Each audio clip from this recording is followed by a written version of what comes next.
2025년 9월 19일 금요일 매일 성경 말씀 산책. 오늘의 말씀은 역대하 5장 말씀입니다. 솔로몬이 여호와의 전을 위하여 만드는 모든 일을 마친지라. 이에 솔로몬이 그의 아버지 다윗이 드린 은과 금과 모든 기구를 가져다가 하나님의 전 곳간에 두었더라. 이에 솔로몬이 여호와의 언약궤를 다윗성 곧 시온에서부터 메어 올리고자 하여 이스라엘 장로들과 모든 지파의 우두머리 곧 이스라엘 자손의 족장들을 다 예루살렘으로 소집하니 7째 달 절기에 이스라엘 모든 사람이 다 왕에게로 모이고 이스라엘 장로들이 이름에 레위 사람들이 궤를 매니라. 궤와 회막과 장막 안에 모든 거룩한 기구를 메고 올라가되 레위인 제사장들이 그것들을 메고 올라가매 솔로몬 왕과 그 앞에 모인 모든 이스라엘 회중이 궤 앞에서 양과 소로 제사 드렸으니 그 수가 많아 기록할 수도 없고 셀 수도 없었더라. 제사장들이 여호와의 언약궤를 그 처소로 메어 드렸으니 곧 본전 지성소 그룹들의 날개 아래라. 그룹들이 궤 처소 위에서 날개를 펴서 궤와 그 채를 덮었는데 그 채가 길어서 궤에서 나아므로 그 끝이 본전 앞에서 보이나 밖에서는 보이지 아니하며 그 궤가 오늘까지 그곳에 있으며 궤 안에는 2 돌판 외에 아무것도 없으니 이것은 이스라엘 자손이 애굽에서 나온 후 여호와께서 그들과 언약을 세우실 때에 모세가 호렙에서 그 안에 넣은 것이더라. 이때에는 제사장들이 그 반열대로 하지 아니하고 스스로 정결하게 하고 성소에 있다가 나오매 노래하는 레위 사람 아삽과 헤만과 여두둔과 그의 아들들과 형제들이 다 세마포를 입고 제단 동쪽에 서서 재금과 비파와 수금을 잡고 또 나팔 부는 제사장 120명이 함께 서 있다가 나팔 부는 자와 노래하는 자들이 일제히 소리를 내어 여호와를 찬송하며 감사하는데 나팔 불고 재금 치고 모든 악기를 울리며 소리를 높여 여호와를 찬송하여 이르되 선하시도다 그의 자비하심이 영원히 있도다 하매 그때 여호와의 전에 구름이 가득한지라. 제사장들이 그 구름으로 말미암아 능히 서서 섬기지 못하였으니 이는 여호와의 영광이 하나님의 전에 가득함이었더라. 아멘.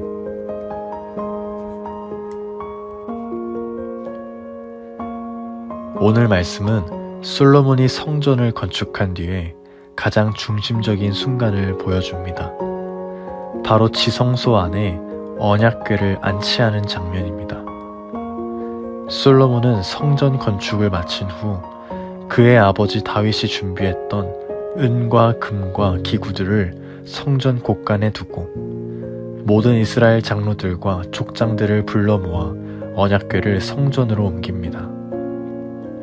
언약궤는 다윗성 시온에 있던 것을 제사장들과 레위 사람들이 메고 올라왔습니다. 언약궤 안에는 오직 모세가 호렙산에서 받아 넣었던 2 돌판만 있었습니다. 만나나 아론의 쌍난 지팡이는 이미 사라지고 말씀의 증거만이 남아있었던 것입니다. 이것은 이스라엘 신앙의 중심이 기념물이나 상징물 등이 아니라 하나님께서 세우신 언약의 말씀임을 드러냅니다. 이어서 이스라엘 온 회중이 모여 수많은 제사를 드렸고 제사장들은 각 반열을 넘어 모두 정결하게 준비하여 성소에서 나왔습니다. 레위인들과 제사장, 노래하는 자들이 하나 되어 선하시도다 그의 자비하심이 영원히 있도다 라는 찬양을 드리자 여호와의 전에 구름이 가득 차고 하나님의 영광이 충만하여 제사장들이 감히 서서 섬기지 못할 정도가 되었습니다. 여기까지가 오늘의 말씀입니다. 오늘 말씀을 통해 무엇을 묵상하시나요?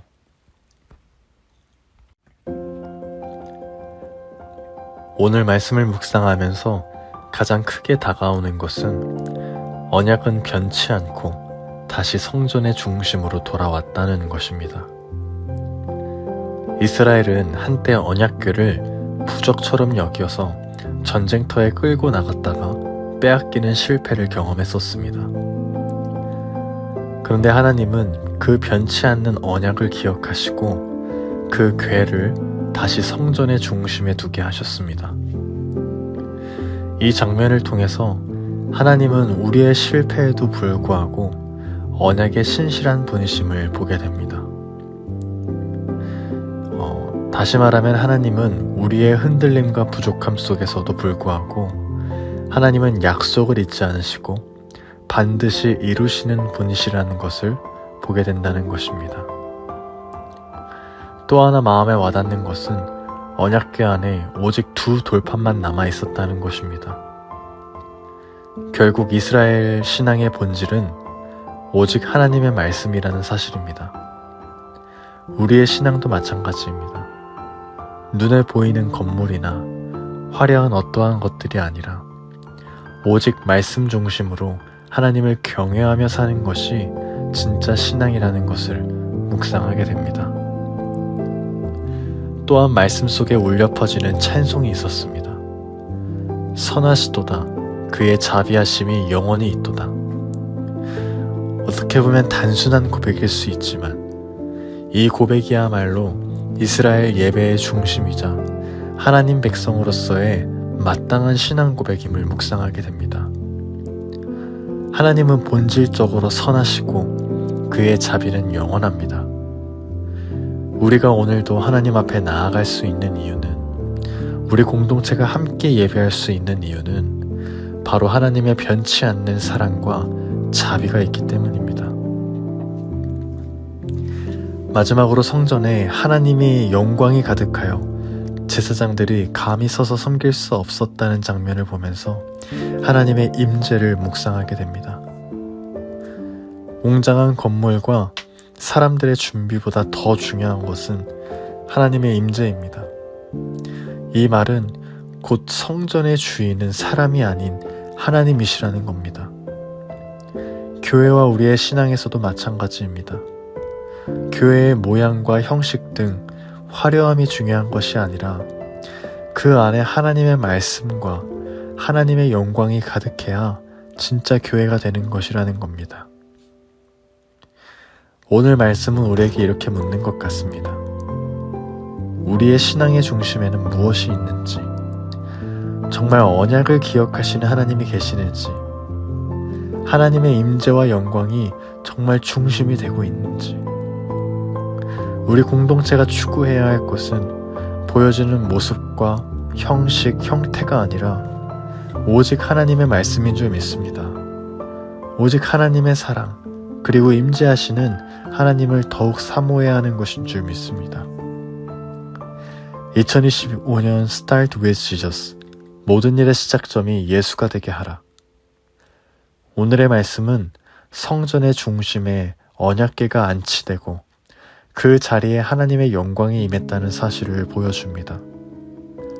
하나님은 언약에 신실하시며 그 선하심과 자비가 영원히 변치 않는 분이십니다. 그러므로 우리의 삶과 공동체가 붙들어야 할 중심은 다른 것이 아닌 하나님의 말씀과 임재라는 것입니다. 오늘도 우리는 보여지는 어떠한 모습이 아닌 오직 하나님의 임재와 영광을 구하며 나아가기를 간절히 소망합니다. 우리의 삶의 중심에도 하나님의 말씀과 예수 그리스도의 임재가 자리 잡기를 소망합니다. 그럴 때 우리 공동체가 진정으로 하나님의 성전이 되고 우리의 예배가 하나님께 기쁨이 될 줄로 믿습니다. 그렇게 움직이는 교회의 3.0이 시작될 줄 믿습니다.